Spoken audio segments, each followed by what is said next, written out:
નમસ્કાર ખેડૂત મિત્રો, હું જાયકોટ કંપની તરફથી રસિક ચૌધરી આપનું હાર્દિક સ્વાગત કરું છું. તમારું નામ શું છે? રણજીતભાઈ ગોવિંદભાઈ ગામી, ગામ ટોકરો. તમારો એગ્રો નામ શું છે? ધ્રુવ એગ્રો એન્ડ ઇરિગેશન, સોનગઢ. તો તમે આ જાયકોટના ભીંડા અધ્યા તમે જોયા તો તમને કેવા લાગ્યા? ભીંડા સારા છે, ક્વોલિટી પણ સારી છે, મસ્ત છે. બજારમાં ભાવ બી મળે એવું છે. એની બ્રાન્ચીસ કેવી છે? એની બ્રાન્ચીસ બી નજીક છે ને સારું છે, લાગ સારું છે. તોડવામાં તોડવામાં બી સારા છે. આ ભીંડા પર આ મૂછ આવે એનો ભાવ સારો આવે કે કેવો આવે? હા, આનો ભાવ સારો મળે તમને. બરાબર. બીજું શું ખાસિયત લાગી એમાં? ફૂટ સારી છે ને નજીક વીણી છે એટલે ઉતારો વધી જાય એમ. નાનો વિગર કેવો લાગ્યો? ઉપરનો વિગર આ સારું છે. સારું છે. ઉપર ટોચ પર બી સારા છે બે, એટલે કમ્પ્લીટ આવે એવા. બરાબર. આમાં બીજું તમને શું ખાસિયત લાગી કે આ ભીંડામાં?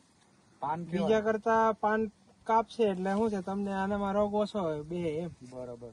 ફૂગનું પ્રમાણ ને આ તો બધું ઓછું હોય એમ. બરાબર. આ ચોમાસાની સિઝનમાં હે આ હાઈટ બરાબર કહેવાય કે પછી? ના, હાઈટ બરાબર છે, નહીં વાંધો આવે. બરાબર.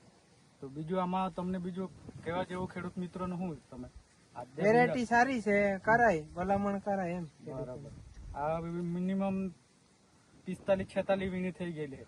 તો એ તમને કેવું લાગ્યું? સારું છે, પરફોર્મન્સ સારું છે. સારું છે. તો તમારો ખૂબ ખૂબ આભાર રંજીતભાઈ. Thank you.